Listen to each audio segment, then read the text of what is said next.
Good morning प्यारे बच्चों। तो कैसे हैं आप लोग? आशा करता हूं आप लोग काफ़ी अच्छे होंगे।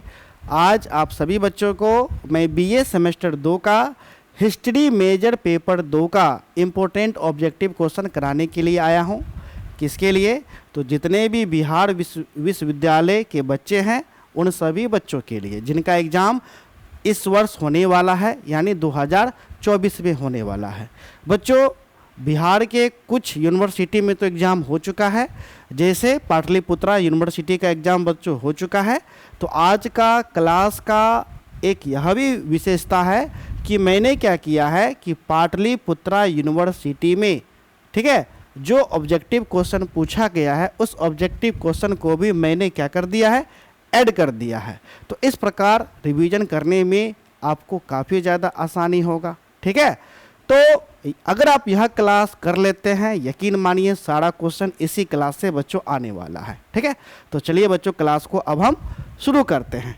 शुरू करने से पहले स्पष्ट मैं कर देना चाहता हूं, यह क्लास उन बच्चों के लिए है जो बच्चे बिहार के किसी भी विश्वविद्यालय से 2024 में, कब बच्चों? 2024 में, यानी इसी वर्ष, ठीक है, 2024 में सेमेस्टर 2 का एग्ज़ाम देने वाले हैं। हालांकि कुछ विश्वविद्यालय में एग्ज़ाम हो चुका है, जैसे कि पाटलिपुत्रा यूनिवर्सिटी, इसलिए मैंने ऑब्जेक्टिव टाइप क्वेश्चन ऐड किया। किसका? पाटलिपुत्रा यूनिवर्सिटी का। ठीक है, तो बच्चों पहला जो क्वेश्चन आपका निकल करके आता है वह क्वेश्चन जो पाटलिपुत्रा यूनिवर्सिटी में इस वर्ष पूछा है, यानी पीपीओ, यानी पाटलिपुत्रा यूनिवर्सिटी पटना, जो कि 2024 में बच्चों पूछा है। कौन सा प्रश्न पूछा है? पहला प्रश्न है मेसोपोटामिया सभ्यता की लिपि थी। ठीक है बच्चों, मेसोपोटामिया सभ्यता की लिपि थी। ऑप्शन क्या आ जाता है? ऑप्शन है चित्रलिपि, ऑप्शन बी, ठीक है, किलाक्षर लिपि, ऑप्शन सी दोनों, यानी कि ए और बी दोनों, ऑप्शन डी उपरोक्त में से कोई नहीं। बच्चों राइट आंसर क्या हो, ये क्या होगा? आप सभी बच्चे कमेंट करके बताइएगा। जिसका आंसर राइट होगा उसे मैं हार्ट में बच्चों दे दूंगा। ठीक है, तो बच्चों इसका जो राइट आंसर होगा, राइट आंसर होगा B. B is the right answer, किलाक्षर लिपि।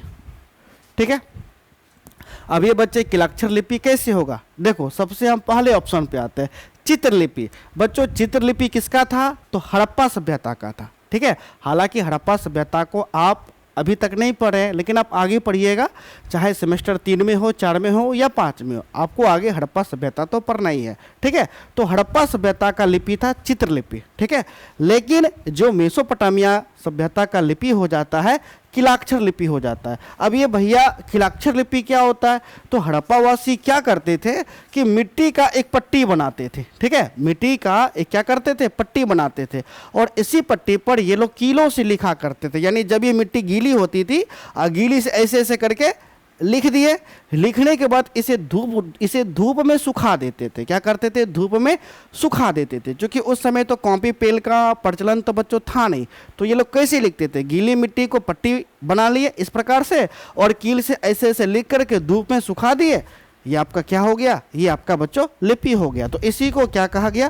किलाक्षर लिपि। तो किलाक्षर लिपि क्या होता है, इसे भी समझने में तो किसी भी प्रकार का कोई दिक्कत तो बच्चों नहीं हुआ होगा। ठीक है, तो पहला क्वेश्चन को समझने में किसी भी प्रकार का कोई दिक्कत है तो आप हमें कमेंट करके बता सकते हैं। बच्चों आज का क्लास रिकॉर्डेड क्लास है, लेकिन जो नेक्स्ट हमारा क्लास होगा बच्चों वो लाइव क्लास होगा। क्योंकि मुझे लाइव क्लास का ही आदत है, अक्सर मैं कक्षा 12वीं वाले बच्चों को ही मैं आपको पढ़ाता हूँ। ठीक है, चलिए, लेकिन अब से सेमेस्टर 2 का भी मैं आपको तैयारी करवाऊंगा। और जो लाइव क्लास होगा बच्चों, प्रत्येक दिन लाइव क्लास होगा, मॉर्निंग में होगा। कब होगा? मॉर्निंग में 6 बजे से लेकर के बच्चों 7 बजे तक AM। ठीक है, 6 से 7 AM में प्रत्येक दिन आपका लाइव क्लास होगा। अगर आप लाइव क्लास से जुड़ना चाहते हैं तो बच्चों आप 6 से 7 बजे लाइव आकर के जुड़ सकते हैं प्रत्येक दिन। ठीक है, चलिए, और हाँ, अगर आप नोटिफिकेशन भी चाहते हैं तो इसके लिए आप हमारे टेलीग्राम चैनल को भी ज्वाइन कर सकते हैं, जिसका लिंक मैंने वीडियो के डिस्क्रिप्शन बॉक्स में दे दिया है। और सेमेस्टर 2 के बाद सेमेस्टर 3 का अगर आप तैयारी करना चाहते हैं तो भी यहाँ पे न जुड़ सकते हैं। चलिए अगले प्रश्न पर हम लोग चलेंगे। और हाँ, आज के क्लास में विशेष रूप से मैं किस टॉपिक का ऑब्जेक्टिव पूरा करवाऊंगा? तो बच्चों मात्र एक ही टॉपिक है, वह है मेसोपोटामिया की सभ्यता।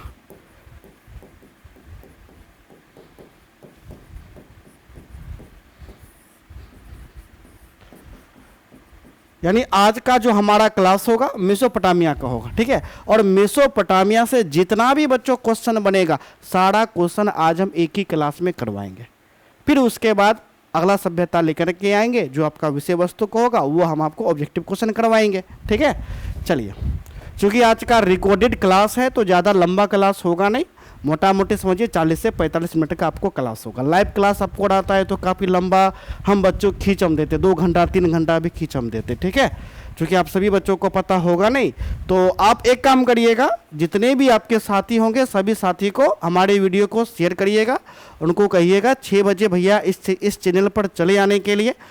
हमारा चैनल का नाम BA ऑनलाइन क्लासेस इसलिए है क्योंकि मैंने चैनल को सेपरेट कर दिया। पहले क्या था, कक्षा 12वीं वाले चैनल पर ही मैं BA पढ़ाता था, तो काफ़ी ज़्यादा कचरा है ना हो जाता था, इसलिए अलग मैं चैनल आपको कर दिया हूँ। अभी सब्सक्राइबर थोड़ा सा कम आपको दिखेगा, लेकिन जैसे जैसे बच्चा जुड़ेंगे आपको यहाँ भी आपको बढ़ जाएंगे, ठीक है। चलिए, तो बच्चों दूसरा जो आपका प्रश्न आपको दिखाई पड़ता है, ये भी दूसरा प्रश्न बच्चों देखो PPU पटना 2024 में पूछा गया, यानी पाटलिपुत्रा में यह प्रश्न बच्चों पूछा है, ठीक है। 1 मिनट रुक जाओ।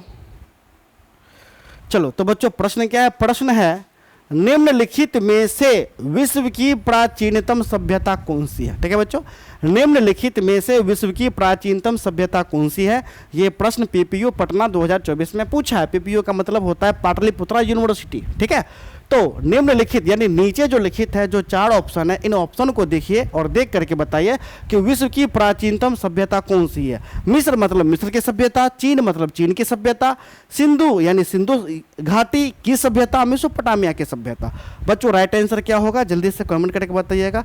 बच्चों देखो, अगर हम राइट आंसर की बात करें तो आप कहिएगा सर जी ये तो चारों तो प्राचीन सभ्यता। बिल्कुल बच्चों, ये चारों का चारों प्राचीन सभ्यता ही है, ठीक है। ये चारों का चारों विश्व की प्राचीन सभ्यता है, ठीक है। मैंने बताया भी था कि पूरे विश्व में मात्र 4 ही प्राचीन सभ्यता है, मिस्र की सभ्यता, चीन की सभ्यता, सिंधु घाटी की सभ्यता और मेसोपोटामिया की सभ्यता। अब प्रश्न पूछ दिया है कि इन चारों में से कौन सबसे ज्यादा प्राचीन सभ्यता है। तो बच्चों अगर इस चारों में सबसे प्राचीन सभ्यता आएगा, उत्तर क्या आ जाएगा बच्चों, मेसोपोटामिया की सभ्यता। क्या आएगा उत्तर, मेसोपोटामिया की सभ्यता। बहुत बच्चे गलत कर देते हैं, मिस्र की सभ्यता को अंकित कर देते हैं, गलत आपको हो जाएगा। राइट आंसर क्या होगा, मेसोपोटामिया की सभ्यता। कैसे होगा बच्चों, तो देखो मेसोपोटामिया सभ्यता के अंदर 3 और सभ्यता था। कौन कौन था, एक जो सबसे पुराना सभ्यता था वो था सुमेरियन सभ्यता। कौन सभ्यता, सुमेरियन सभ्यता। सुमेरियन सभ्यता कहिए या सुमेर सभ्यता करिए। दूसरा था अक्केदियन सभ्यता। अक्केदियन सभ्यता कहिए या बेबीलोनियन सभ्यता कहिए, बात बराबर हो जाता है। और तीसरा था असीरिया की सभ्यता। कौन सा सभ्यता, असीरिया की सभ्यता। तो सुमेरियन सभ्यता, अक्केदियन यानी बेबीलोनियन की सभ्यता, असीरिया की सभ्यता, तीनों सभ्यता को मिला करके ही क्या बनता है, मेसोपोटामिया की सभ्यता। और तीनों सभ्यता में से सबसे प्राचीन सभ्यता कौन था, तो सुमेरियन की सभ्यता था। और ये सुमेरियन की सभ्यता माना जाता है 300 ईसा पूर्व।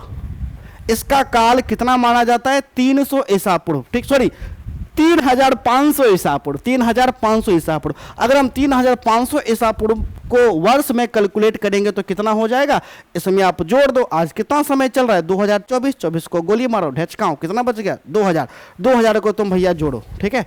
अब तुम 2000 को जोड़ोगे तो कितने आएगा, लगभग 5500 यानी 5500, ठीक है। यानी सुमेरियन सभ्यता कितना वर्ष पुरानी सभ्यता है, 5500 वर्ष पुरानी सभ्यता है। इसलिए चूंकि आंसर होता सुमेरियन सभ्यता, लेकिन सुमेरियन ऑप्शन है नहीं है सुमेरियन, लेकिन किसके अंतर्गत आता है, मेसोपोटामिया के अंतर्गत आता है। इसलिए आपको आंसर क्या टिक मारना है, मेसोपोटामिया। समझ गए किन कारण से होगा।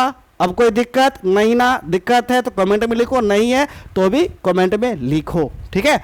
यह question PPU Pataliputra university Patna 2024 में पूछा गया है। चूंकि वहां पूछा गया, हो सकता है यही उठा करके आपका यूनिवर्सिटी वाला बाजार दे, डायरेक्ट आपको पूछ दे, ठीक है। ये भी बच्चों होगा, क्योंकि आपके भी यूनिवर्सिटी में तो पहली बार ही एग्जाम हो रहा है सेमेस्टर 2 का। ऐसा तो है नहीं कि दूसरा बार हो रहा है, तीसरा बार हो रहा है।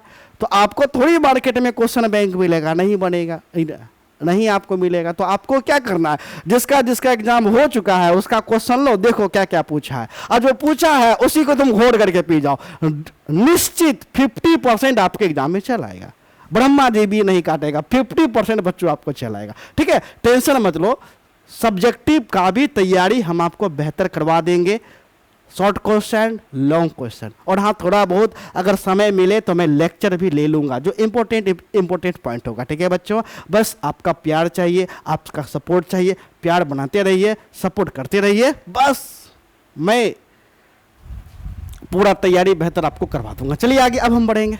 अब हम चलेंगे बच्चों प्रश्न संख्या 1 पर। क्यों? क्योंकि इससे पहले जो मैंने बच्चों 2 प्रश्न आपको करवाया था वो तो एक प्रकार से कहिए जो प्रश्न पाटलिपुत्रा यूनिवर्सिटी ने पूछा मैंने तो वो क्वेश्चन कराया। अब इस दोनों प्रश्न के अतिरिक्त मेसोपोटामिया की सभ्यता से जो भी महत्वपूर्ण प्रश्न बनता है, ठीक है, हालांकि देखो पटना यूनिवर्सिटी ने तो 10 प्रश्न, सॉरी पाटलिपुत्रा यूनिवर्सिटी ने तो 10 प्रश्न पूछा, मैंने कितना कराया? 2, 8 कराया? नहीं कराया। क्यों नहीं कराया? क्योंकि आज के क्लास में मैं क्या कर रहा हूं, सिर्फ और सिर्फ मेसोपोटामिया सभ्यता का मैं क्वेश्चन लेकर के आया हूं। ठीक है, और जितना भी इंपॉर्टेंट क्वेश्चन है सारा मैं करवा दूंगा, आपका एक टॉपिक बच्चों क्लियर हो जाएगा। उस टॉपिक से कोई भी प्रश्न आपसे पूछा जाएगा, आंख मूंद करके आप क्या कर देंगे तो बच्चों जवाब दे देंगे। ठीक है, तो इसलिए आगे हम बढ़ेंगे। तो देखो अगला प्रश्न है, सुमेर की सभ्यता किस प्रकार की थी? ठीक है बच्चों, सुमेर की सभ्यता, सुमेर की सभ्यता कहिए या सुमेरियन सभ्यता कहिए। ठीक है, सुमेर की सभ्यता, सुमेरियन सभ्यता, बात बराबर हो जाता है। और ये जो सुमेरियन सभ्यता किसके अंतर्गत आता है? तो मेसोपोटामिया की सभ्यता के ही अंतर्गत आता है। और मेसोपोटामिया का सबसे पुराना सभ्यता है सुमेरियन सभ्यता। और सुमेरियन सभ्यता में कौन सा भाषा बोला जाता था? सुमेरियन बोला जाता था। सुमेरियन सभ्यता का सबसे बड़ा शहर था सुमेर, समझ गए? तो सुमेरियन सभ्यता किस प्रकार की थी? ऑप्शन ए शहरी, अर्ध विकसित, सी प्राचीन या ग्राम्य। बच्चों राइट आंसर क्या होगा? तो आंख मूंद करके आपको बोलना है शहरी। आंख मूंद करके क्या बोलना है? शहरी। क्योंकि देखो बच्चों शहरी यानी नगरीय सभ्यता, ये जो नगर है, नगर का सबसे पहले वजूद कहाँ आता है? मेसोपोटामिया में ही आता है। और मेसोपोटामिया में सबसे पहले सुमेरियन सभ्यता में ही आता है। ठीक है बच्चों, और सुमेरियन सभ्यता ही पहला वो सभ्यता है जहां ईंटों से बना हुआ बच्चों नगर आपको मिला था। इस प्रकार सुमेरियन सभ्यता को या कहिए मेसोपोटामिया सभ्यता को हम प्रथम नगरीय सभ्यता भी कहते हैं। प्रथम नगरीय सभ्यता। ठीक है, तो राइट आंसर क्या हो जाएगा? शहरी। क्योंकि मेसोपोटामिया जो सभ्यता थी वह एक शहरी सभ्यता थी। ठीक है, लेकिन हाँ शहरी सभ्यता थी, प्राचीन थी, लेकिन हड़प्पा सभ्यता से ज्यादा विकसित नहीं था।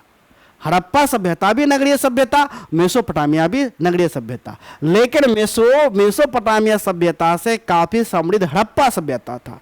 लेकिन अगर प्राचीनता की बात आए तो हड़प्पा सभ्यता से भी प्राचीन था सुमेरियन की सभ्यता, यानी मेसोपोटामिया की सभ्यता। ठीक है, चलो आगे बढ़ेंगे।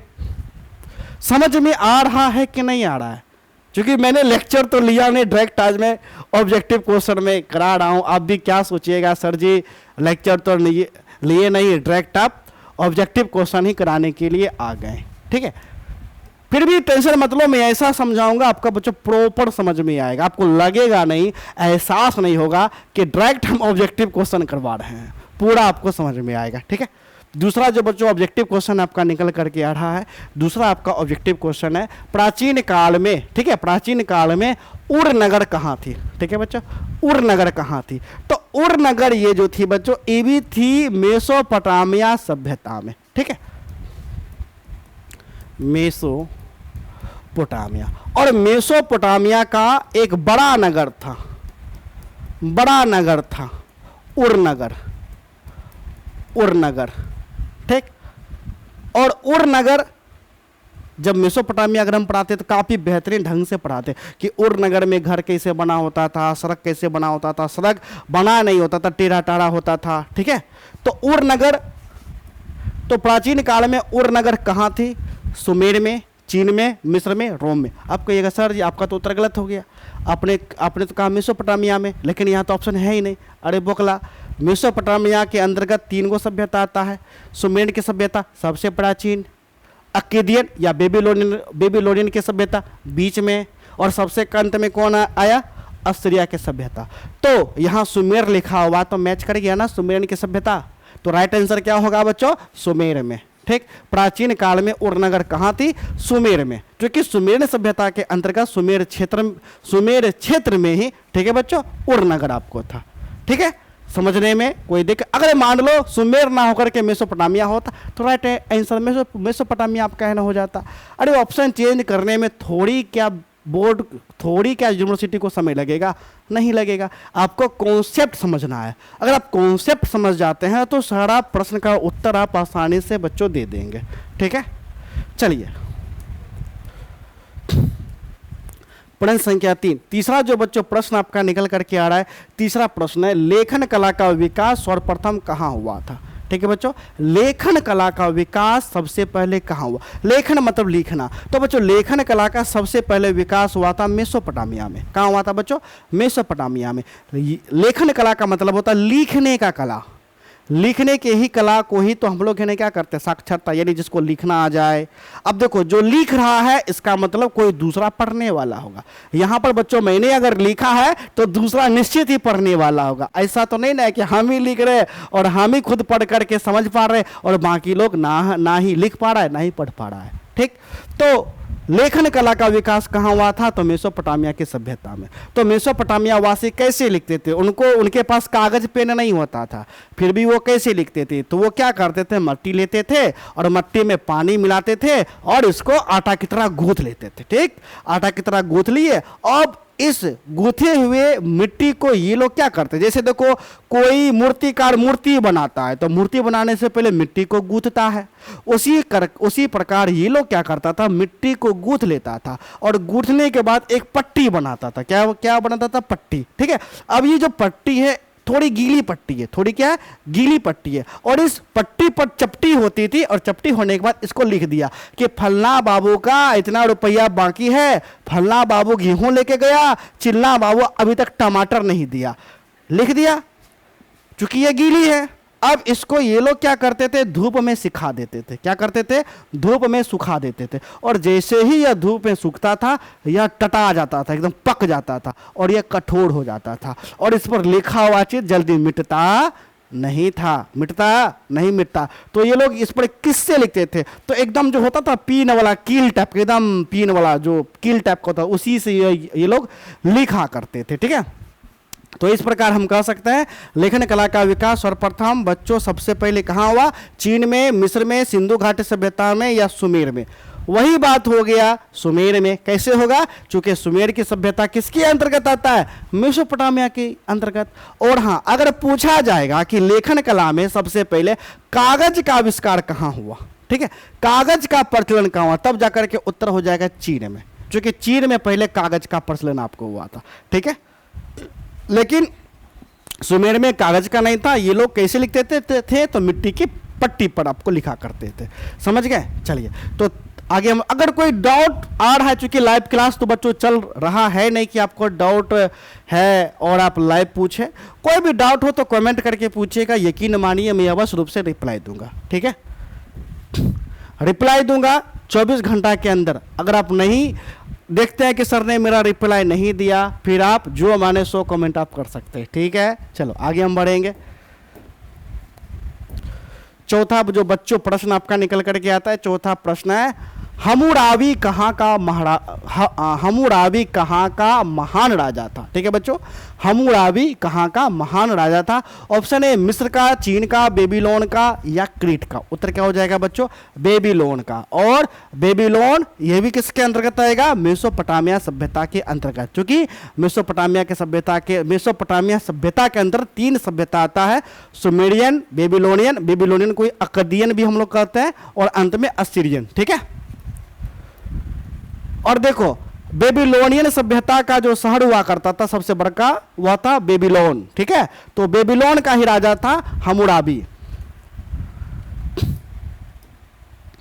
अगला जो बच्चों प्रश्न है प्रश्न संख्या 5। ठीक है बच्चों, 5वां जो प्रश्न आपका निकल करके आ रहा है, हम्मुराबी किस लिए प्रसिद्ध था? ठीक है बच्चों, हम्मुराबी किस लिए प्रसिद्ध था? ऑप्शन ए अपनी धर्म प्रियता के लिए, ऑप्शन बी अपनी न्याय प्रियता के लिए, ऑप्शन सी अपनी युद्ध प्रियता के लिए, या ऑप्शन डी अपनी कानून संहिता के लिए। तो बच्चों राइट आंसर क्या हो जाएगा? अपनी कानून संहिता के लिए हम्मुराबी प्रसिद्ध था। ठीक है, चलिए आगे हम लोग बढ़ेंगे।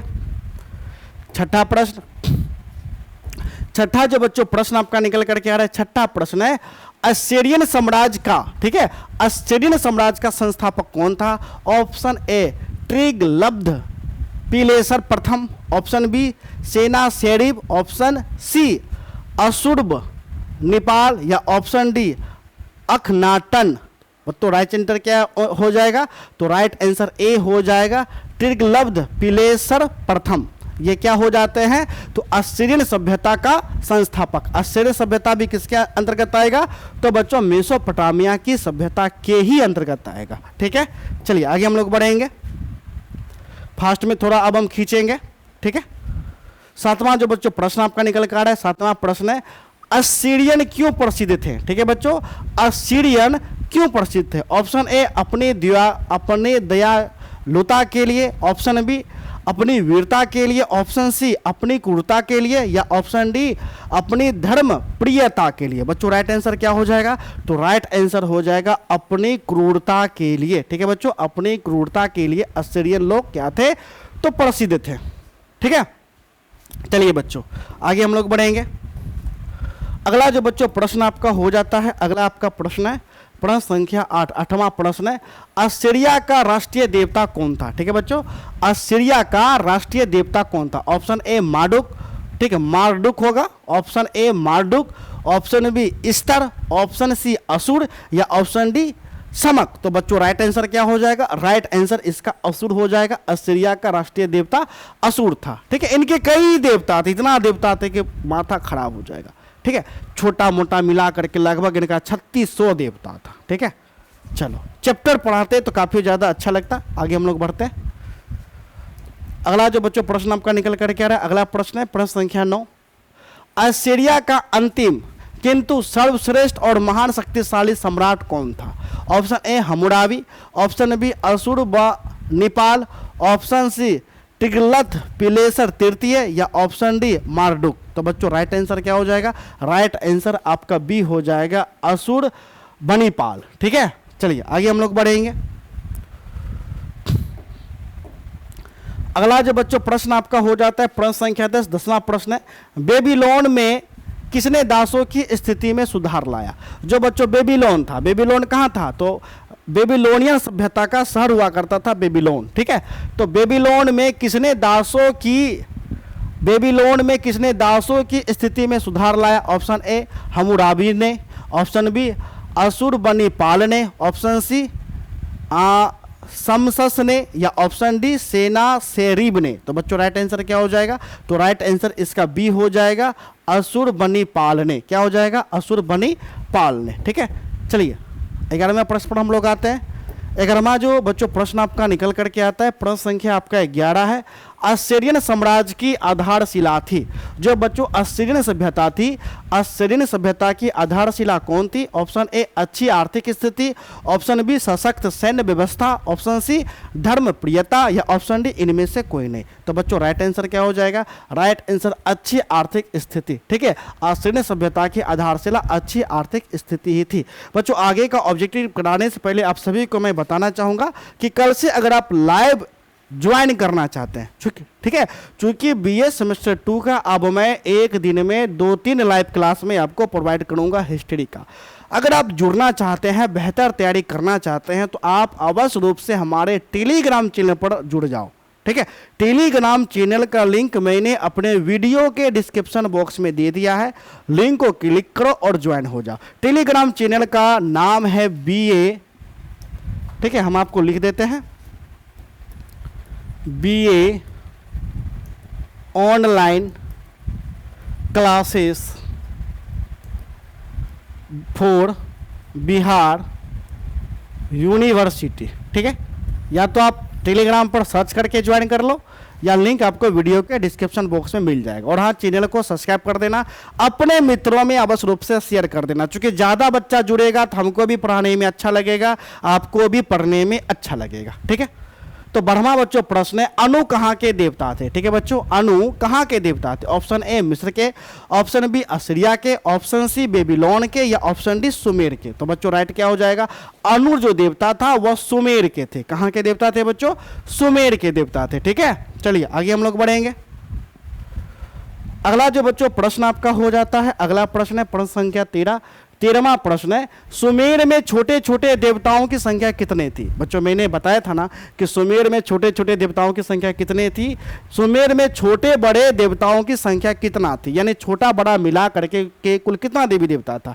Option A 3600, option B 3700, option C 4005, या ऑप्शन डी 4000। तो बच्चों राइट आंसर क्या हो जाएगा, मैंने बताया था 3600। लगभग कितने छोटे बड़े देवता थे, तो 3600। ठीक है, चलिए आगे हम लोग बढ़ेंगे। अगला जो बच्चों क्वेश्चन आपका हो जाता है, अगला क्वेश्चन है क्वेश्चन नंबर 14 आपका है, कृषि की जानकारी के लिए कृषि पंचांग किस देश के लोगों ने बनाया। ठीक है बच्चों, कृषि की जानकारी के लिए कृषि पंचांग किस देश के लोगों ने बनाया। Option A Assyria, option B Sumer, option C मिस्र, या ऑप्शन डी भारत। तो बच्चों राइट आंसर क्या हो जाएगा, सुमेर। ठीक है, कृषि की जानकारी के लिए कृषि पंचांग किस देश के लोगों ने बनाया, तो बच्चों सुमेर के लोगों ने आपको बनाया था। ठीक है, चलिए आगे हम लोग बढ़ेंगे।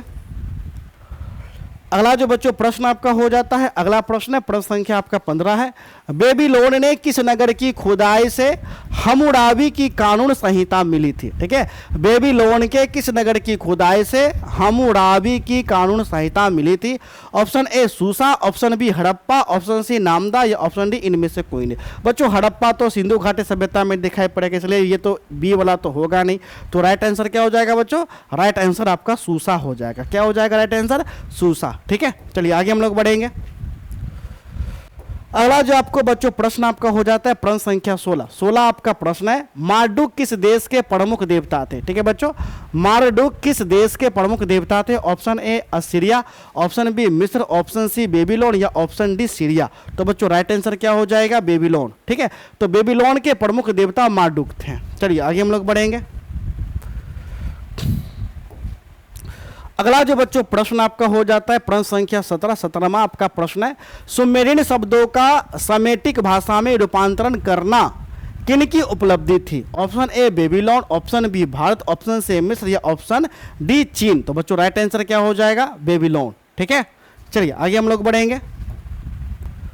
अगला जो बच्चों प्रश्न आपका हो जाता है, अगला प्रश्न है प्रश्न संख्या 18 है, असुर किस देश का राष्ट्रीय देवता था। असुर किस देश का राष्ट्रीय देवता था। ऑप्शन है चीन, असीरिया, सीरिया, इनमें से कोई नहीं। तो बच्चों राइट आंसर क्या हो जाएगा, राइट आंसर हो जाएगा असीरिया।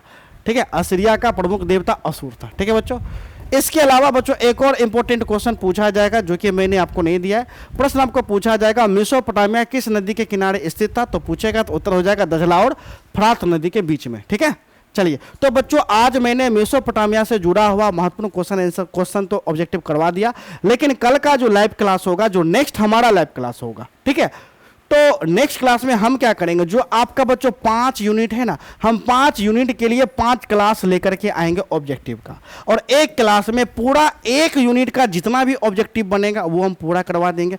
इस प्रकार से 5 क्लास में 5 यूनिट का ऑब्जेक्टिव आपका हो जाएगा। ठीक है, और 5 क्लास हम आपको लेकर के आएंगे ऑब्जेक्टिव का। ठीक है, 5 क्लास लेकर के आएंगे शॉर्ट क्वेश्चन आंसर का, और 5 क्लास लेकर के आएंगे लॉन्ग क्वेश्चन आंसर का। ठीक है, यानी पांचों में क्या होगा, पांचों में पूरा का पूरा VBI ही होगा।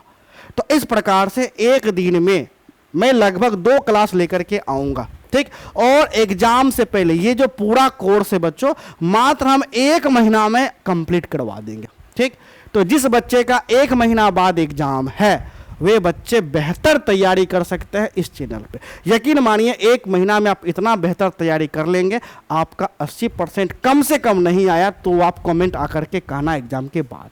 तो मिलते हैं नेक्स्ट क्लास में, तब तक के लिए धन्यवाद, बाय, जय हिंद।